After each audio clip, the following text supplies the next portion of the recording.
Peace, family. Divine Intuition here. I had a thought, and I just wanted to share the thought. So I was watching something right now, and I've definitely been integrating more aspects of self. So I feel like when I am viewing something, I get very clear understanding, like a very clear understanding. But so anyways, in Marvel, there is one entity that is the strongest, most powerful entity, right, in the Marvel universe, and it's called the One Above All. So I've been really tapping into this energy lately because it's kind of presented itself to me, which the One Above All really, the power of this being is technically love. But this being, there is no defeating this being. So if anyone has tapped into it or not, it's the one above all, right?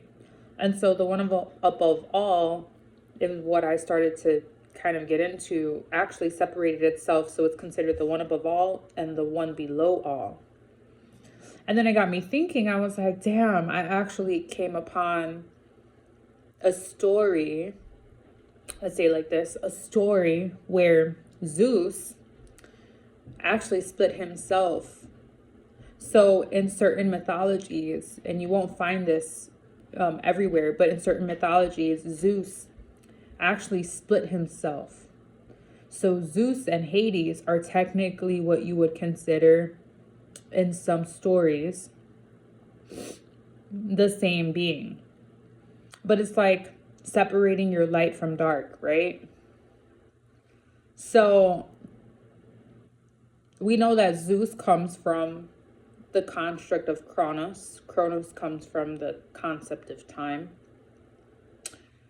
And so that would make Zeus the, let's say, the god of days, possibly, right? And we know that he is like the Olympian god, right? Or he is like the the king of Olympus.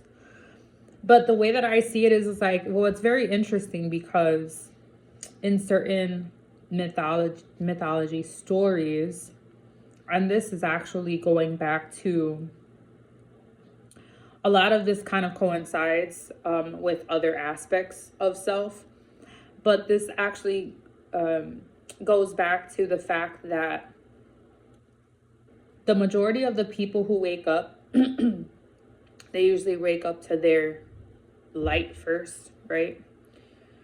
And they like, how can I say this? There's still a separation because you can't have light without dark, right? So the way that I see it is that if the one above all is a representation of a one above all and one below all, well then the Bible lied to us, right? Because it's actually inverted. But we also see that in mythology, and when we speak on Greek mythology, because Zeus comes from the Greek mythology pantheon, well, we're still speaking about melanated beings. So we should understand that before anything, right? We're still speaking about melanated beings.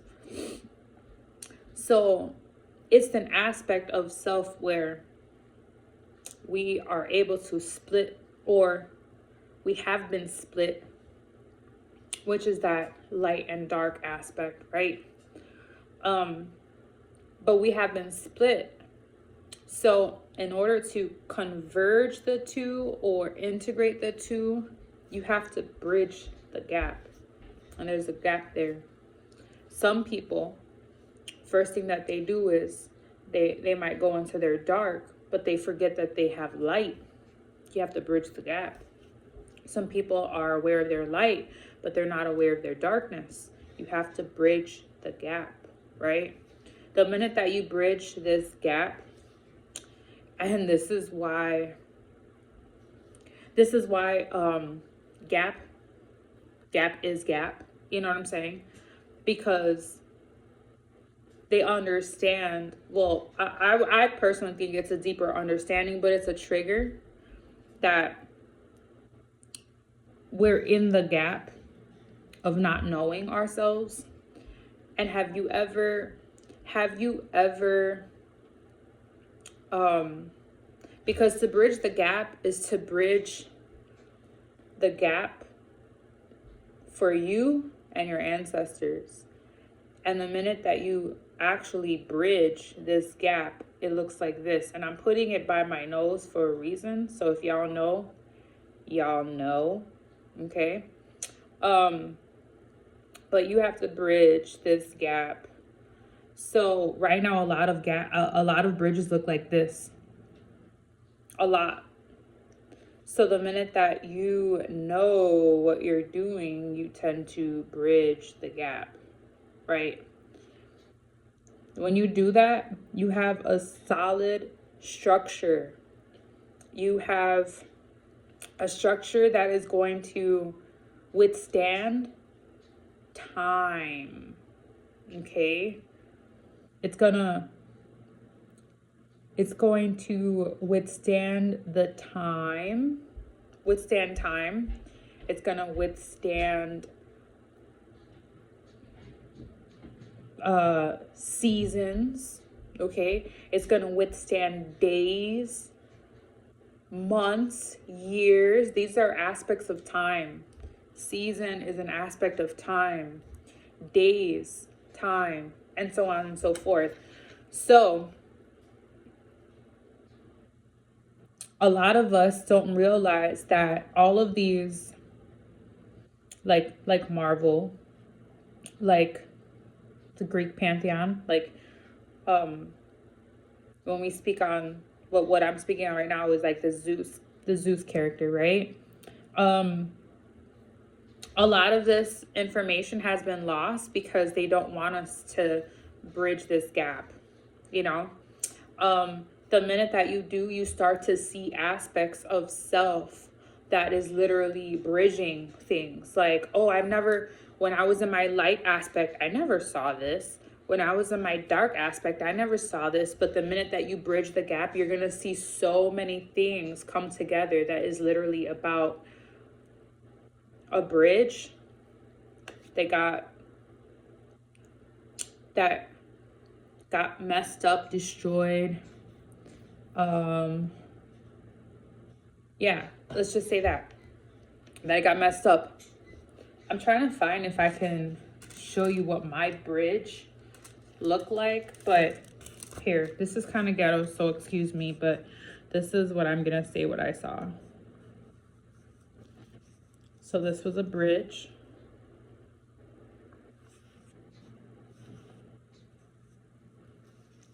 And then this was a bridge.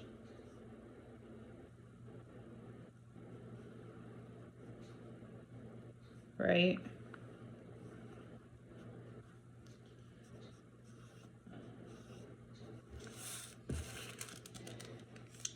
This was my bridge when I first saw it, okay? And there's this big ass gap, but all of this is dark. All of this. And this bridge was so high that when I looked down, all of this was pitch black. I always had a terminology. I always came to the conclusion that this is a subconscious trigger, right? I'm going to explain why. Well, I shouldn't even explain what the subconscious trigger is, but let's just say this, right? So this is the bridge, but this is a bridge that has,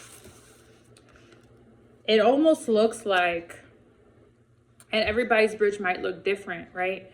But let's say this is the dark and light, but you have no bridge. So you're always going to see two separate selves, right? You're always going to have these separations because they're not one fluid concept. It's not one concept. They're two separate concepts. This is the separation of self, right? So anyways, this is what I started realizing, how a lot of this stuff is intertwined and connected based off of the mythology. Because mythology is really a subconscious trigger for self, to kind of reflect back on self. We have all of this information. So my bridge that I just showed you, it's at so high, like it was so high that when I saw it, it was completely pitch black at the bottom, right? And what I saw was that I always told myself, anytime I know something is for me, it's like it highlights or it echoes, right? And then I thought about it. I was like, damn, echoes. I was like, well, that's what you get with a bridge so high, right? Or let's say a mountain, because sometimes we get the echoing from a mountain. But reality is, it's like anything with high elevation. Listen to what I'm saying. Anything with high elevation, you're going to get an echo, right? So like granted, right? Some that have a high elevation also means that their shadow, it casts a very dark shadow. And all that means is that as high as your elevation point is, if all you see is black underneath, that means that you have a lot more to you than you have quite understood about yourself. So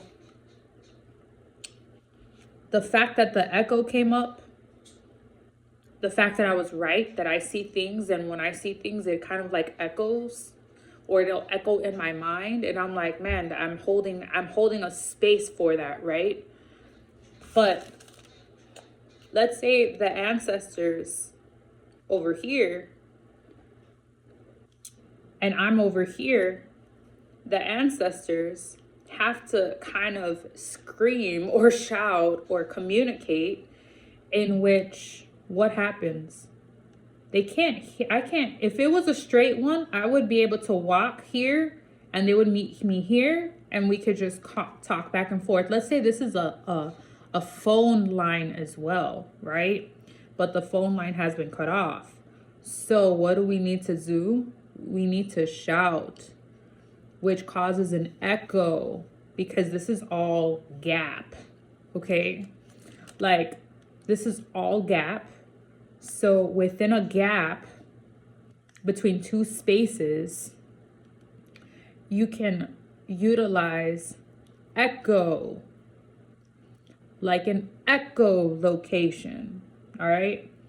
So when you utilize your echo location, you will see that you're actually locating pieces of self based off of utilizing this space to still communicate from one point to another. But that is just this echo, this space in which you can utilize your echo or echolocation is not the grand prize, okay?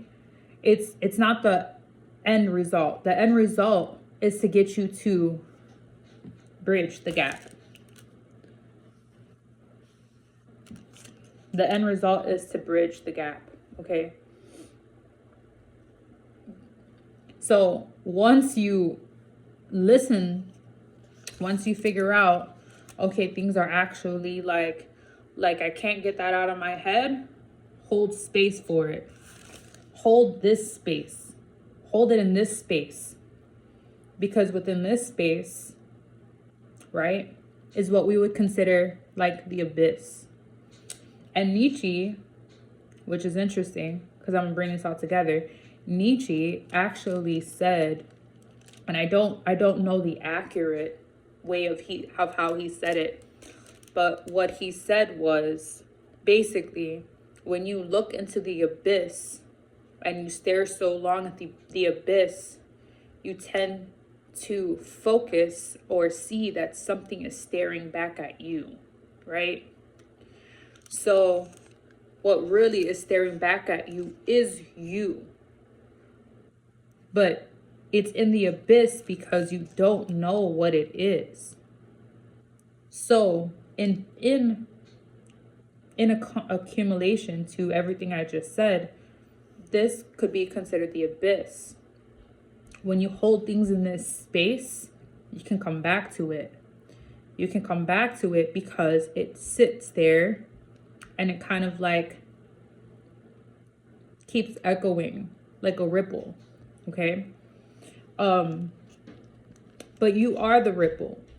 So basically all you're doing is just remembering that you are rippling these codes of self or this understanding of self right back to you.